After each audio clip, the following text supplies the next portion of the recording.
भयो जय कन्हैया लाल की। नंद घरा नंद भयो जय कन्हैया लाल की। नंद घरा नंद भयो जय कन्हैया लाल की। नंद घरा नंद भयो जय कन्हैया लाल की। नंद घरा नंद भयो जय कन्हैया लाल की। नंद घरा नंद भयो जय कन्हैया लाल की। नंद घरा नंद भयो जय कन्हैया लाल की। नंद घरा नंद भयो जय कन्हैया लाल की।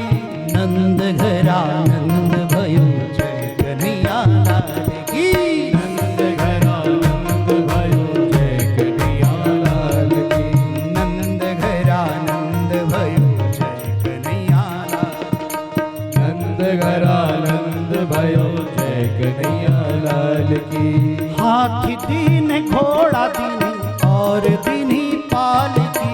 हाथी दीन घोड़ा दीन और दीन पाल की। हाथी दीन घोड़ा दीनी और दीनी पाल की। हाथी दीन घोड़ा दीन और दीन पाल की। नंद घरा नंद भयो जय कन्हैया लाल की। नंद घरा नंद भयो जय कन्हैया लाल की। नंद घरा नंद जय कन्हैया लाल की। आनंद घरा नंद भयो जय कन्हैया लाल की। जय हो।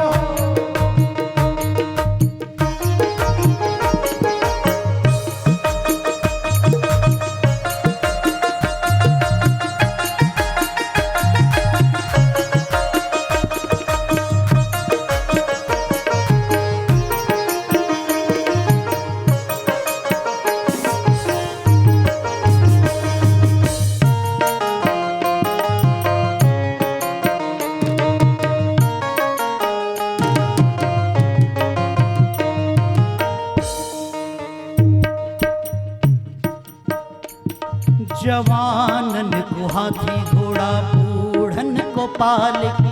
जवानन को हाथी घोड़ा बूढ़न को पाल की।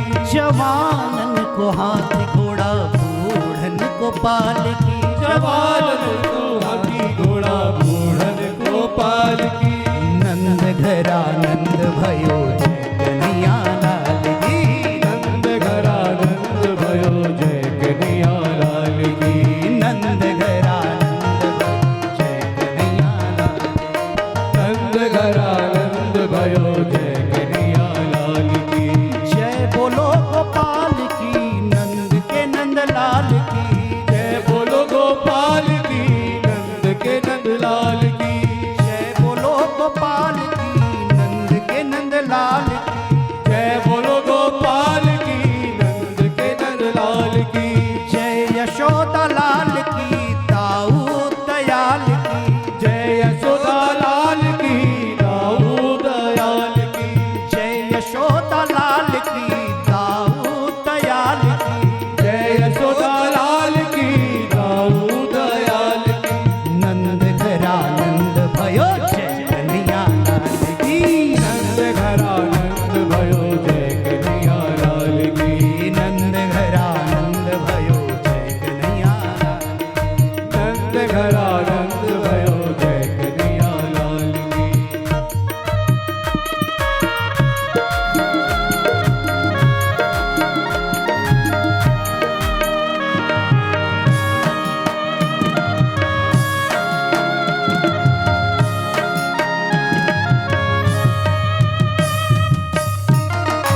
कंघी बाल की, दर्पण और सुरमति ने दीन कंघी बाल की, दर्पण और सुरमति ने दी कंघी बाल की, दर्पण और सुरमति ने दीन कंघी बाल की।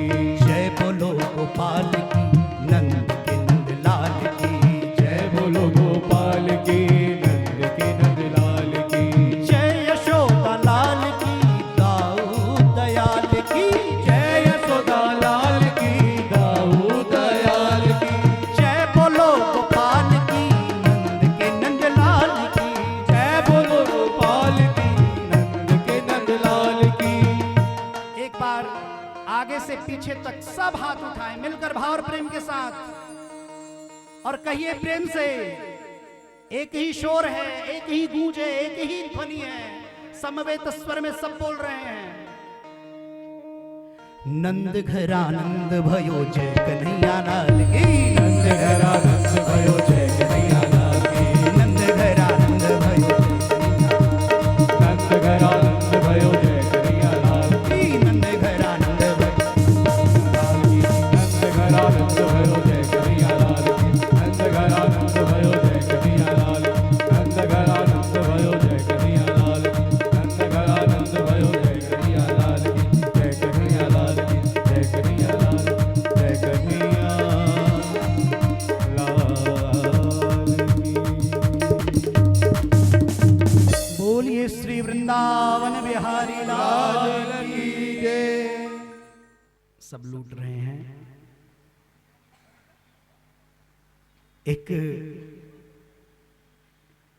एक ब्रजवासी आया है, यहां से भगवान की आनंदमयी लीलाओं का आनंद प्रारंभ हो रहा है। आप सब जैसे शांति के साथ कथा सुनते हैं वैसे ही सुनने की कृपा करेंगे तो बहुत अच्छा होगा। एक ब्रजवासी आया, उसने आकर कहा, अरे बाबा आपको पतो है आपके आंगन में ये जो आनंद मचरो है ना, ये कैसे मचरो है, या में कारण कौन है? तो बाबा सोचे भैया ये तो विचित्र बात कह रहे हो, कारण कौन है, ये आनंद कैसो मचरो है, ये आनंद कहां थे भयो, आपको लाला कहां थे भयो, कैसे लाला की प्राप्ति भई, आप कैसे पिता बन गए, आपको पतो है?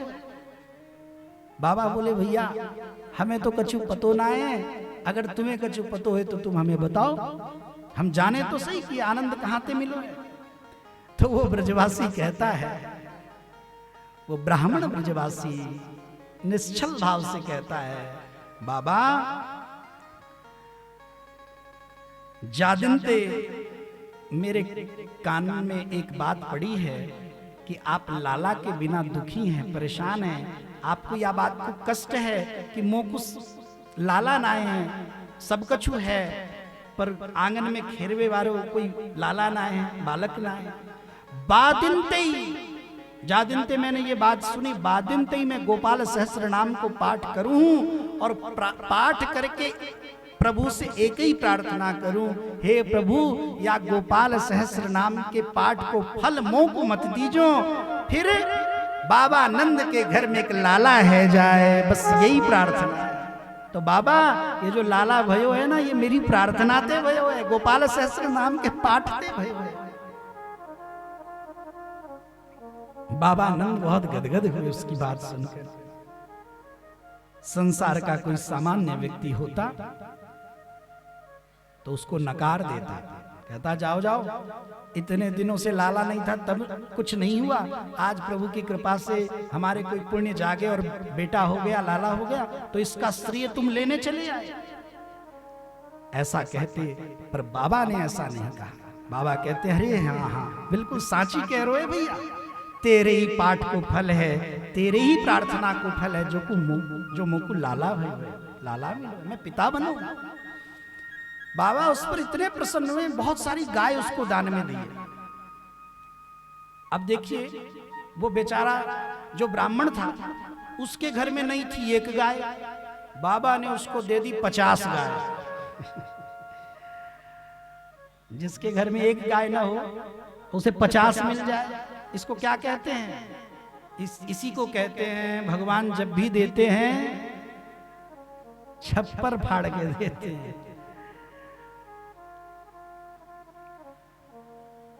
अब वो 50 गैयों को लेकर घर पहुंचा। सोचा देवी ब्राह्मणी मिलेंगी, उनको बताऊंगा तो बड़ी गदगद होंगी, बड़ी खुश होंगी। तो पंडित जी बाहर से चिल्लाने लगे, ओ पंडिताई, अरे ओ ब्राह्मणी निकलो बाहर, मौज देखो, ये देखो, एक गैया नहीं मेला लेकर आया हूं।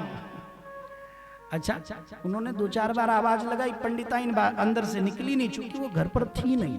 कहाँ गई थी वो ब्राह्मणी? ब्राह्मण जी की जो पत्नी थी वो कहाँ गई थी? यमुना जी जल भरने गई थी।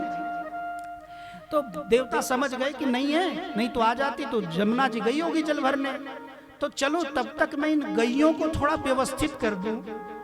तो 2 गैयें दाईं तरफ, 2 गैयों को बाईं तरफ द्वार पर बांधा।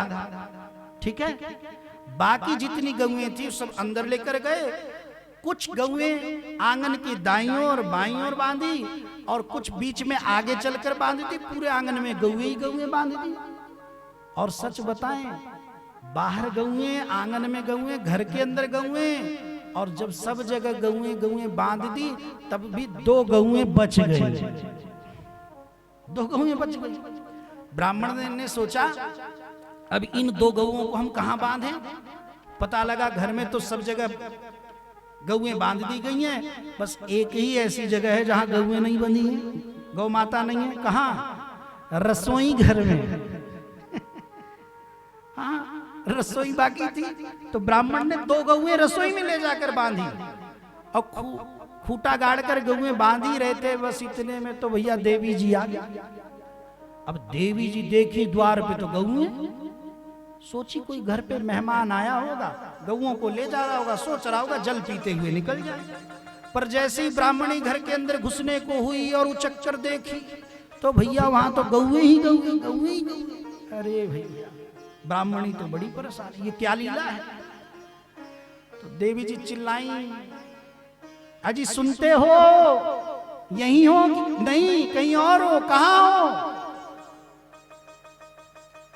अब भैया रसोई में से खटर पटर की आवाज आ रही थी। तो ब्राह्मणी सोची वहीं से आवाज आ रही है, वहीं पहुंचूं। अब इतने में जब ब्राह्मणी रसोई घर में पहुंची हैं, तो देखी कि देवता जी गाय बांध रहे थे, गैया बांध रहे थे। तो ब्राह्मणी ने कहा, ये गौएं, ये सब कैसी गौएं हैं? कौन लेकर आया है? घर के बाहर भी गौएं, अंदर भी गौएं, और तुम रसोई घर में भी गौएं बांध रहे, किसकी गाय है? तो ब्राह्मण ने क्या किया, वो जो देवता जी थे ना, देवता जी ने पकड़ा अपनी पत्नी का हाथ, दोनों हाथ, और दोनों हाथ पकड़कर उठाया और नाचते हुए बोलने लगे, गाने लगे, नंद घर आनंद भयो, नंद घर आनंद भयो, जय कन्हैया लाल की। ब्राह्मणी बोली, वो सब तो ठीक है,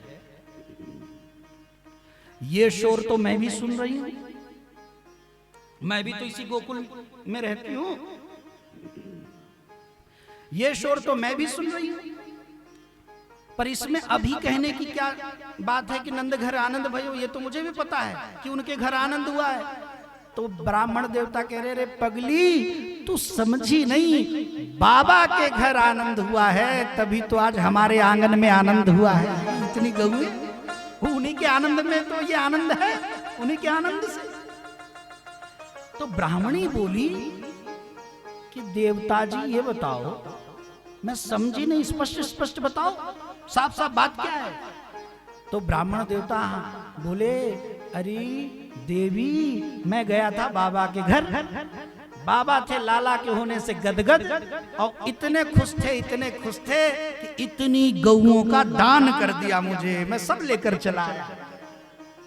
अरे भाई, ये तो जो कान में बात पड़ी कि बाबा गदगद हुए, खुश हुए, और खुशी खुशी में इतनी गौओं का दान कर दिया, तो ब्राह्मणी के तो भैया जो गुस्सा आया, जो उसको रोष उठाए मत पूछिए। उसने कहा, अरे तुम्हारा दिमाग सही है कि नहीं? बुद्धि ठिकाने है कि नहीं? अरे उनके लाला हुआ, उनके घर आनंद हुआ, उन्होंने खुश होकर इतनी गौएं दी और आपने ले ली। तो ब्राह्मण देवता बोले तब क्या करूं, मना करता क्या? तो बोले एक बार बुद्धि नहीं है, इतनी तो सोचनी थी कि अपने घर तो सुबह भोजन हो जाता है, शाम के रोटी का पता नहीं होता, इतनी गौओं का लालन पालन कैसे होगा, क्या खिलाएंगे? यहाँ तो अपने खाने का पीने का ठिकाना नहीं होता, इतनी गौओं का लालन पालन कौन करेगा, कैसे होगा? हाँ, इतनी बात तो सोचनी थी, उन्होंने दी और आपने ले ली। अरे भैया, हाथी ले लेना अलग बात है, हाथी बांधना अलग बात है, और हाथी को पालना अलग बात है। तो ब्राह्मण देवता बोले अच्छा, इसीलिए इतनी चिल्ला रही हो, इसीलिए इतनी गर्म हो रही हो, इसीलिए इतना क्रुद्ध हो रही हो? हाँ सुनो, मैं जो कुछ भी कर कर आया हूं सब सोच समझ कर आया हूं, बिना सोचे समझे नहीं लाया। तो ब्राह्मणी बोली क्या सोच कर लाए, जरा हमको बताओ, देखे तुम्हारे अंदर कितनी बुद्धि है। तो ब्राह्मण देवता बोले एक बार मैं तुम्हारे घर गया था, समझी?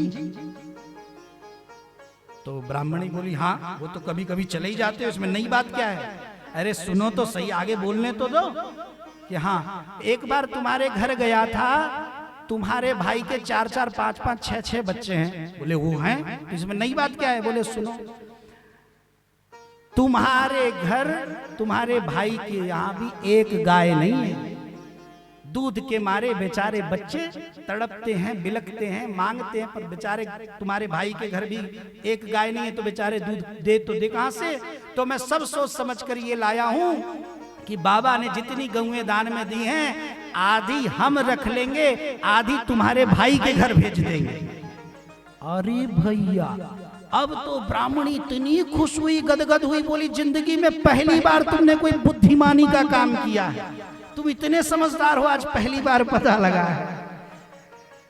पहले तो ब्राह्मण देवता हाथ पकड़कर गा रहे थे नंद घर आनंद भयो, अब तो ब्राह्मणी हाथ पकड़कर गा रही है नंद घर आनंद भयो, जय कन्हैया लाल की।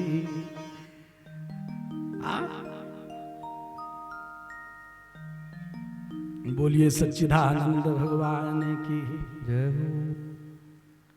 भगवान शंकर भगवान के दर्शन के लिए एक बार ब्रज में पधारे हैं, और मैया ने कहा था कि सब कुछ दूंगी पर लाला के दर्शन नहीं कराऊंगी, क्योंकि आपके गले में इतने भयंकर भयंकर सर्प हैं, आपका वेशभूषा इतना है, हमारा लाला देखकर डर जाएगा। शंकर भगवान बोले और कुछ चाहिए नहीं, चाहिए तो केवल प्रभु का दर्शन। तो अचानक भगवान की लीला हुई है, भगवान पालने में पौधे पौधे रोने लगे। तो एक गोपी बोली मैया ऐसो लगे जैसे लाला को काऊ की नजर लग गई है। तो दूसरी गोपी बोली बाबा अभी द्वार पे ही ठाड़ो है, जाए के बाबा से पूछ के आवे कि कहीं अगर नजर उतारनो आवे तो आए के लाला को नजर उतार दें।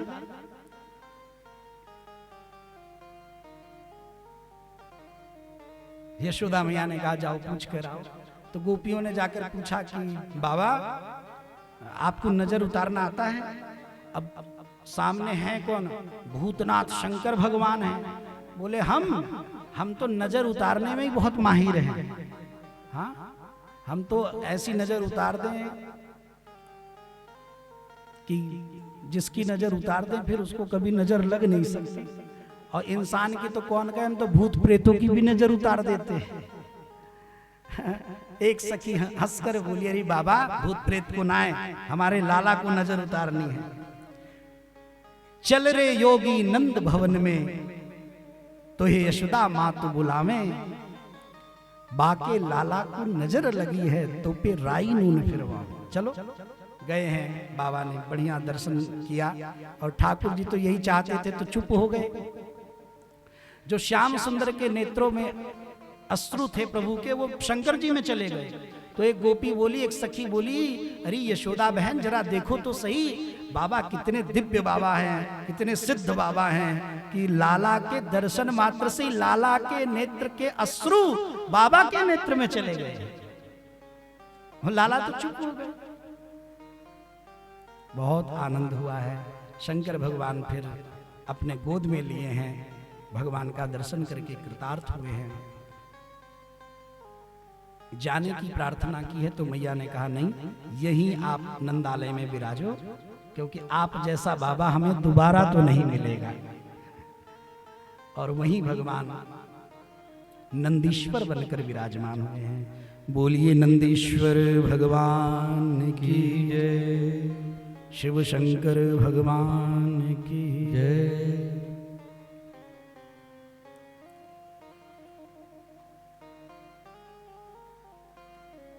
हम सब मिलकर एक बार भगवान शिव का नाम गाएंगे, क्योंकि हम सब ने कथा में सुना और ये सबको ज्ञात होना चाहिए कि जिस यज्ञ में, जिस सत्कर्म में शंकर भगवान का नाम न हो, आसन न हो, भाग न हो, वो सत्कर्म कभी सफल नहीं होता। तो भाव और प्रेम से भगवान शंकर का दिव्य भाव आप सब आनंद लीजिए, और उसके बाद फिर हम कथा के अब उन प्रसंगों में प्रवेश पाएंगे जहां से भगवान की निज की लीला प्रारंभ होती है। ओ भोलेनाथ से निराला कोई और नहीं, भोले और नहीं, भोलेनाथ से निराला कोई और नहीं, कोई और नहीं, कोई और नहीं, कोई और नहीं, कोई और नहीं, कोई और नहीं, कोई और नहीं, कोई और नहीं, कोई और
जब काया करवट बदले पाप चमकते अगले पिछले। जब जब काया करवट बदले पाप चमकते अगले पिछले। जब जब काया करवट बदले पाप चमकते अगले पिछले। जब जब काया करवट बदले पाप चमकते अगले पिछले। ओ मुझको पापों से बचाने वाला, ओ मुझको पापों से बचाने वाला और नहीं भोलेनाथ से निराला कोई और नहीं। भोलेनाथ से निराला कोई और नहीं। कोई और नहीं, कोई और नहीं, ओ कोई और नहीं, कोई और नहीं। कोई और नहीं, कोई और नहीं। कोई और नहीं, कोई और नहीं। हाँ भोलेनाथ से निराला कोई और नहीं। भोलेनाथ से निराला कोई और नहीं। हरि ओम नमः शिवाय, हरि ओम नमः शिवाय, हरि ओम नमः शिवाय, हरि ओम नमः शिवाय, हरि ओम नमः शिवाय, हरि ओम नमः शिवाय, हरि ओम नमः शिवाय, हरि ओम ओम नमः शिवाय, हरि ओम ओम नमः शिवाय, हरि ओम नमः शिवाय, हरि ओम ओम नमः नमः शिवाय। भगवान की छठी है और भगवान की छठी पे ही पूतना मौसी चली आई हैं।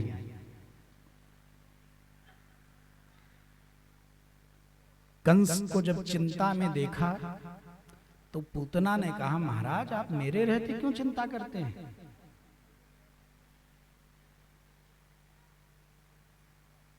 मैं हूं, मेरे रहते आप बिल्कुल भी चिंता मत करिए। और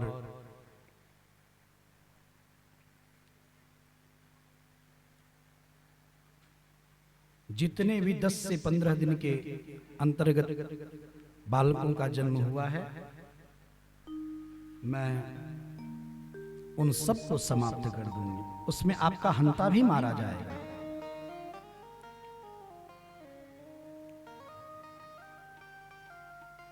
सुंदर युवती का वेश बनाकर, यद्यपि पूतना राक्षसी है, फिर भी सुंदर वेश बनाकर वो गोकुल पहुंची है।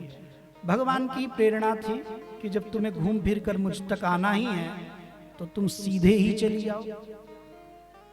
एक गोपी से उसने पूछा कि नंदालय किधर है, क्योंकि उधर से ही शोर आ रहा था। किधर है घर? ये जो शोर आ रही है आवाज, नंद घर आनंद भयो की, ये किधर है? तो एक गोपी ने कहा कि वो तो हम बाद में बता ही देंगे कि वो किधर है, पहले तुम बताओ तुम कौन हो, क्योंकि तुम्हारी जैसी सुंदर स्त्री हमने जीवन में देखी नहीं, और तुम परम धनी भी लगती हो। क्यों? इतना श्रृंगार, इतना सोना और इतना चांदी पूतना ने पहन रखा था कि कोई सामान्य महिला तो उतना धारण कर ही नहीं सकती। कौन हो तुम कुछ खास लगती हो क्या? तो पूतना जो थी उसने कहा हाँ लगती हूं, खास ही लगती हूं। तो गोपी बोली तब तो जरूर बताओ कि क्या लगती हो। तो पूतना बोली क्या बताऊं? पूतना ने बस यूं ही कहा मैं तो मौसी लगती हूं। हाँ? पर भैया ये विचित्र मौसी है। एक मौसी होती है, वो होती है मौजसी। हाँ? एक मौसी होती है, वो होती है मौजसी, मौसी। और एक मौसी होती है मौतसी, मौसी। तो पूतना भैया मौज वाली नहीं है, ये मौत देने वाली है। इसने अपने पयोधर में, इसने अपने स्तन में भारी विष पोत रखा है, भारी विष लगा रखा है, और इसका एक ही लक्ष्य है स्तन पान कराने के बहाने से, दूध पिलाने के बहाने से बालक को मार देना। बता दिया है जिस आंगन में इकट्ठे जुड़वे वृक्ष खड़े हों वह समझ लेना वही नंदालय है, यमलार्जुन के वृक्ष। नंद भवन के बीचों बीच आंगन में यमलार्जुन के वृक्ष हैं। देखती हुई पहुंची है पूतना, सब बधाई दे रही थी, ले रही थी, सब जय जयकार कर रहे थे। उन्हीं ब्रज गोपांगनाओं के ब्रज जो माताएं थी, ब्रज माताएं, ब्रज प्रौढ़ाएं, उन सबके बीच घुस गई पूतना। सब बधाई दे रहे थे, बधाई दे मैया बधाई हो, बधाई हो। तो मैया ने जब पूतना को देखा, अब पूतना को जो देखे वो देखता रहेगा, क्योंकि भैया एक तो इतनी सुंदरी, ऊपर से इतना स्वर्ण लदा पड़ा है, कोई अलग हो, कोई विशिष्ट हो, कोई विशेष हो, कोई अलग ही चमक रहा हो, तो उसको तो भाई सब देखते ही है। और पूतना तो भैया ऐसे लग रही थी जैसे मथुरा की सेठानी हो, कोई राजघराने की राजरानी हो। और किसी के दृष्टि में तो भैया जो बिल्कुल ही सामान्य थे, उनकी दृष्टि में तो ऐसा था जैसे पूतना साक्षात स्वर्ग से उतरी हो, कोई अप्सरा हो। यशोदा मैया ने सोचा सबको तो मैंने देख रखा है, जो मिलकर बधाई ले दे रहे हैं, कहीं कहीं तो कुछ कुछ चेहरा जाना पहचान, ये जो देवी जी हैं इनको तो हमने कहीं नहीं देखा। हाँ, तो अरे पूतना ने तो जो अभिनय किया, अरे देवी क्या बार बार देख रही हो, क्या पहले कभी देखी नहीं हो क्या? मैया ने सोचा भैया कभी भूले भटके मिली होगी, देखी होगी, आई है, सब बधाई देने लेने आए हैं, आनंद में सुख में तो सब। अब इस समय क्या पूछूं ताछू, बुरा मान गई तो इस समय भैया सब आनंद में, सब बहती गंगा में सब हाथ धो रहे, पूतना भी धो ही रही थी, मैया यशोदा भी उसी भाव में बह गई। मैया यशोदा कहती हैं देवी बैठो, तुम्हारे लिए कुछ मिठाई लाऊं, तुम्हारा मुंह मीठा कराऊं। भगवान पालने में पौड़े थे, भगवान मनी मन बोले, बोले मैया ये जो देवी जी है ना, इसका मुंह मीठा कराना तुम्हारे बस की बात नहीं है, इसका मुंह आज तो मैं मीठा कराऊंगा, ऐसा मीठा कराऊंगा कि इसको दोबारा मुंह मीठा करने की आवश्यकता ही नहीं पड़ेगी। पालने में पौड़े लाला को प्रभु पूतना ने उठा लिया। इधर मैया मिष्ठान लेने गई और जैसे उठाया भगवान ने अपने आंखें बंद कर ली, नेत्र मूंद लिए भगवान। क्यों मूंदे जानते हैं?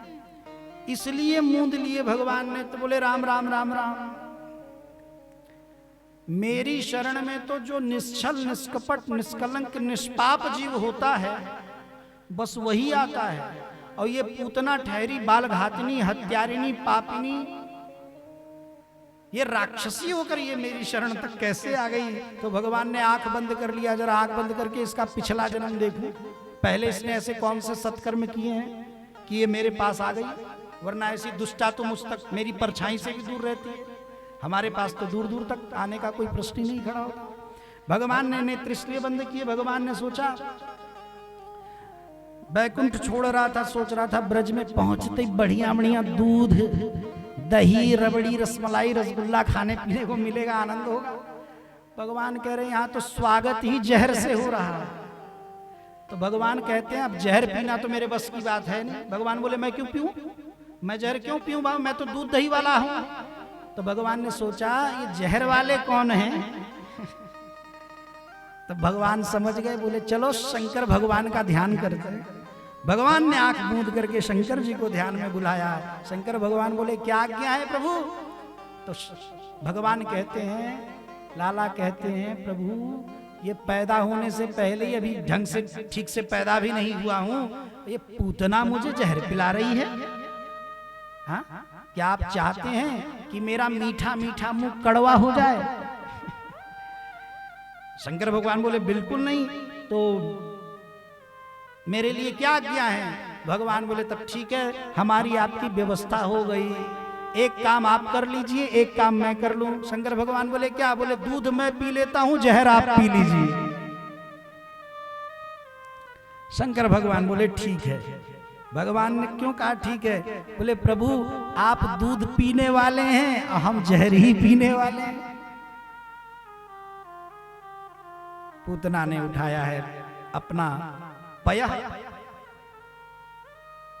जैसे ही लाला के मुख में दिया, भगवान दूध पीने लगे, शिव विष पीने लगे।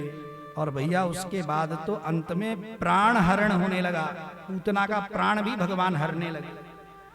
जब दूध पिए तब कोई दिक्कत नहीं हुई पूतना को, जब विष पिया तब भी दिक्कत नहीं हुई, लेकिन जैसे ही प्राण शरीर से बाहर निकलने लगे तो मुंज मुंजाल पिसा प्रभाषिणी, छोड़ दे मुझे छोड़ दे। भगवान बोले मौसी पहले तुमने मुझे पकड़ा कि मैंने तुम्हें पकड़ा? हाँ? तो पूतना बोली मैंने ही पकड़ा तुम्हें। तो भगवान बोले देखो बस यही मुझे नहीं आता, पहली बात तो मैं किसी को पकड़ता नहीं हूं, और जिसको पकड़ लेता हूं तो फिर मुझे छोड़ना नहीं आता, मैं छोड़ता नहीं हूं। पूतना ने अपना राक्षसी शरीर प्रकट किया, 5 कोस का बगीचा आम का, जब वहां भगवान ने ले जाकर उसको दूर पटका, कई किलोमीटर दूर 5 कोस का बगीचा आम का वहां पटका है। पूतना धड़ाम से जब गिरी है, अरे सब गोप भागे हैं, सब ब्रजवासी भागे। यशोदा मैया तो बेचारी ऐसी दौड़ी हैं जैसे यशोदा मैया के आगे आगे उनके प्राण जा रहे हों, और मैया अपने प्राणों को पाने के लिए दौड़ रही है, ऐसी विह्वल होकर दौड़ी। पूतना का शरीर इतना बड़ा था, सोचकर देखिए, पूतना के शरीर पर ब्रजवासियों ने सीढ़ी लगाई और उसकी छाती पर भगवान खेल रहे थे, उतारा है, और मैया तो रो रही थी, पुकार रही थी मेरो लाला मेरो लाला, अभी अभी तो आयो। कौन राक्षसी, कौन की नजर लग गई, कौन राक्षसी ने ऐसो कुकृत्य कियो है, मेरे लाला को मुझसे दूर कियो है। और भैया ब्रजवासी लाकर लाला को दे, मैया रो मत, चुप करो, ये देखो ये तुम्हारा लाला, लो पकड़ो। तुरंत जैसे लाला मिले हैं, मैया यशोदा को ऐसा लगा जैसे शरीर से बाहर गए प्राण वापस शरीर में लौट आए। हृदय से लगाया है। सबसे पहले यशोदा मैया गौशाला लेकर गई हैं, ब्राह्मणों को बुलवाया है, यमुना जी का सिंचन करवाया, गोरज लगाया, गोबर से और गोमूत्र से लाला को शुद्ध किया है, किसी की नजर ना लगे, पवित्र किया है, पुनीत किया है। लेकर अपने हृदय से लगाकर शांत चित्त से आनंद में खो गई है मैया यशोदा। बाबा आनंद जब लौटे हैं, वो गए थे मथुरा, चूंकि कंस को कर देना पड़ता था, दूध दही का ही कर, सब माखन का कर जाता था। लौटे हैं, वसुदेव जी ने कहा आप जल्दी जाइए ब्रज में, क्योंकि अब वहां नाना प्रकार के उत्पात होंगे। और जैसे ही वसुदेव जी की बात सुनकर नंद बाबा आए, तो सब आते ही सबसे पहली सूचना पूतना वाली मिल गई। पूतना के शरीर के कई टुकड़े करवाए, और सब में जब अग्नि संस्कार करवाया, जब अंत्येष्टि क्रिया हुई पूतना के शरीर की, तो श्री सुखदेव जी कहते हैं कि राजन पूरा का पूरा वातावरण पवित्र हो गया, पावन हो गया, सुगंधित हो गया। राजा परीक्षित ने हाथ जोड़कर कहा प्रभु, पूतना तो बालघातिनी थी, हत्यारिणी थी, राक्षसी थी, उसके मरने पर वातावरण कैसे पवित्र हो गया, वायुमंडल शुद्ध कैसे हो गया? तो श्री सुखदेव प्रभु कहते हैं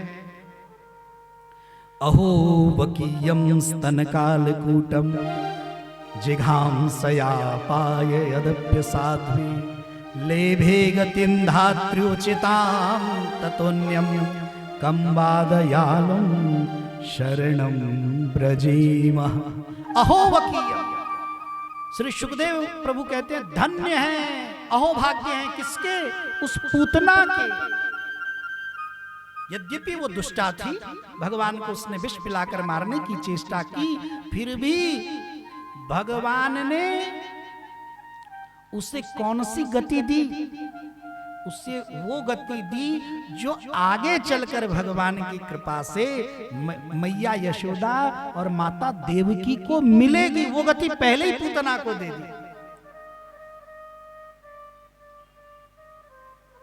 हे राजन, कोई कितना भी बड़ा पापी क्यों ना हो, कोई कितना भी बड़ा दुष्ट अथवा दुष्टा क्यों ना हो, जिसके अंग का स्पर्श श्याम सुंदर कर दे, फिर भला उसमें पाप कहां टिकने वाला है। भगवान के अंग के स्पर्श को पाते ही पूतना के समस्त पाप उसी समय नष्ट हो गए थे, निष्पाप हो गई थी। भगवान किसी को छू ले और तब भी उसमें पाप रहे, तब फिर भगवान के स्पर्श की महिमा कहां। बोलिए श्री वृंदावन बिहारी लाल की। फिर भगवान ने सकट भंजन की लीला की है, सकटासुर का उद्धार किया है। बैलगाड़ी के रूप में सकटासुर आया था। मैया यशोदा ने सकट के नीचे, बैलगाड़ी के नीचे पालने में प्रभु को पौड़ा दिया, सुला दिया। क्या सोचकर सुलाया? ये गोपियां आती हैं, सखियां आती हैं, ब्रजांगनाएं आती हैं और आकर लाला को छेड़ जाती हैं। कोई गाल छेड़ जाती है, कोई ठोड़ी छेड़ जाती है, कोई माथा चूम लेती है, कुछ गोपियां तो हद कर देती हैं। क्या करती हैं? वो तो सोए हुए लाला को लेकर आसमान में उछाल देती हैं। हाँ, तो अब हमारा लाला गहरी नींद में सो रहा है, आनंद कर रहा है, अब गोपियां आएंगी फिर लाला को छेड़कर जगा देंगी। इसलिए मैया यशोदा ने घर से बाहर दूर पालने में बैलगाड़ी के नीचे सुला दिया। भगवान ने जब आंख खोली, भगवान को तो अच्छा नहीं लगा। भगवान बोले अरे राम राम, ये मैया ने तो बहुत गड़बड़ काम कर दिया। क्या कर दिया? भगवान बोले अरे मैया, आपको सब कुछ करना था पर मुझे घर से बाहर नहीं निकालना था। हा? अच्छा, एक तो घर से बाहर निकाला, ऊपर से सुलाया कहां? सुलाया कहां? बैलगाड़ी के नीचे। अब जरा बैलगाड़ी का दर्शन करिए आप सब। बैलगाड़ी है, बैलगाड़ी में दो चक्के हैं, दो पहिए हैं उसके, और बैलगाड़ी के ऊपर अनेक भांडों में, किसी में दूध है, किसी में दही है, किसी में माखन, किसी में मिश्री, किसी में रबड़ी, रसमलाई इत्यादि सब भोग पदार्थ है। भगवान ने कहा ये गाड़ी क्या है? ये गृहस्थ जीवन है, और इसके जो चक्र हैं दोनों, ये पति और पत्नी रूप हैं, और इसमें दूध दही ऊपर भरा पड़ा है। तो भगवान क्या कह रहे हैं? भगवान कह रहे हैं कि ये गृहस्थ जीवन जो विषय भोगों से परिपूर्ण लदा हुआ है, भरा हुआ है, मुझे उस गृहस्थ जीवन के नीचे डाल रखा है, मुझे नीचे कर दिया है।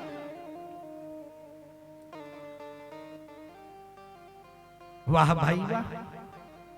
भाई नियम क्या है समझिए? नियम है भोग नीचे हो और प्रभु भोग के ऊपर हो, यही तो सही है ना। और वहां क्या हो गया? उल्टा हो गया। भोग पदार्थ सब ऊपर हैं, मतलब उनकी प्रधानता हो गई, और भगवान नीचे, मतलब उनको गौड़ कर दिया, छिपा दिया है। भगवान ने कहा अभी बताता हूं।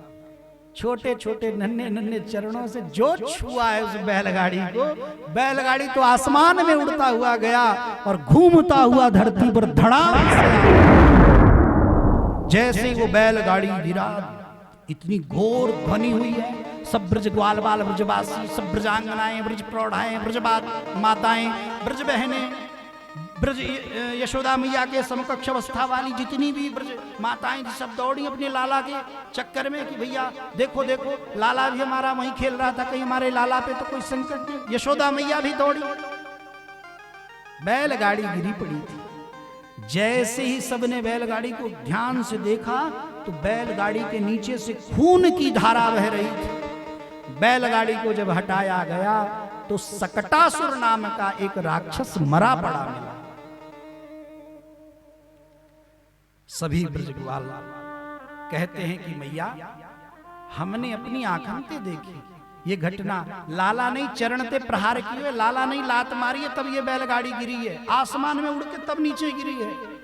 ग्वाल बाल बता तो रहे हैं कि लाला नहीं लात मारी है, पर किसी को भी विश्वास नहीं हो रहा। कैसे हो सकता है? मैया ने तो लाला को हृदय से लगाया और कहा पता नहीं कौन कौन, वो पहले अभी वो कुछ दिन पहले वो दुष्टा पूतना आई थी हमारे लाला का अहित करने के चक्कर में, और अपने पाप से वो मर गई, और आज ये भी धूर्त दुष्ट दैत्य आया होगा हमारे लाला का अहित करने के लिए, लेकिन भगवान नारायण की कृपा से खुद मर गया। ये कहकर मैया यशोदा फिर वही ब्राह्मणों को बुलाकर गोरज गोमय से आनंद किया है। बंधुओं, इस कथा का आशय क्या है? भगवान कहते हैं देखो गृहस्थ जीवन तो सही है, क्या जिस गृहस्थ जीवन में भोग इत्यादि रहते हैं भगवान उसको लात मार देते हैं? भगवान कहते हैं लात मार देता हूं, लेकिन किस गृहस्थ जीवन को? उस बैलगाड़ी में सब कुछ था, पर उस बैलगाड़ी में बैल नहीं थे। और बैल किसके प्रतीक हैं? वृषभ माने धर्म। भगवान कहते हैं जिस गृहस्थ के जीवन में सत्कर्म का धर्म नहीं होता, ऐसे गृहस्थ जीवन को मैं अस्वीकार कर देता हूं, लात मारकर ठुकरा देता हूं। मुझे केवल वही गृहस्थ जीवन प्रिय है जिसमें सत्कर्म हो, मेरी कथा हो, मेरा कीर्तन हो, मेरा गुणानुवाद हो, और मेरी शरण हो जिस गृहस्थ के पास। मुझे ऐसे गृहस्थ ही केवल प्रिय हैं, और ऐसा गृहस्थ जीवन ही केवल स्वीकार है। इसीलिए बंधुओं, सब कुछ करते हैं ना, करिए, सब कुछ करते हैं तो करिए, लेकिन भगवान की शरण मत छोड़िए, भगवान की भी शरण लीजिए, भगवान की भी कथा सुनिए, कीर्तन करिए, नाम भजिए, उनका नाम रटिए, और संसार के चाहे लाख काम करने हो करते रहिए, पर भगवान का स्मरण बनाए रखिए, भगवान की याद बनाए रखिए। हमारे शास्त्र कहते हैं शतम विहाय भोक्तव्यम सहस्रम स्नानमाचरेत लक्षम विहाय दातव्यम कोटिम त्यक्त्वा हरिम भजेत। शास्त्र का कथन है एक व्यक्ति को शतम विहाय भोक्तव्यम 100 काम छोड़कर भोजन करना चाहिए। सहस्रम स्नानमाचरेत एक व्यक्ति को 1000 काम छोड़कर स्नान करना चाहिए।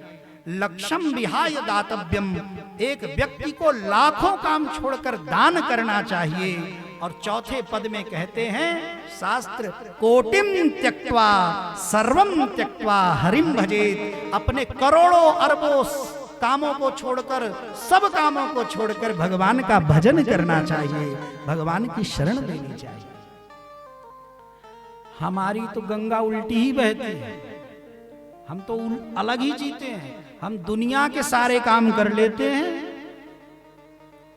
भगवान से नाता नहीं जोड़ पाते, हम भगवान की शरण नहीं ले पाते, हम वो नहीं कर पाते जो हमें करना चाहिए, जिससे हमारा मानव जीवन धन्य होगा, जिससे हमारा मानव तन सार्थक होगा, सफल होगा, सिद्ध होगा।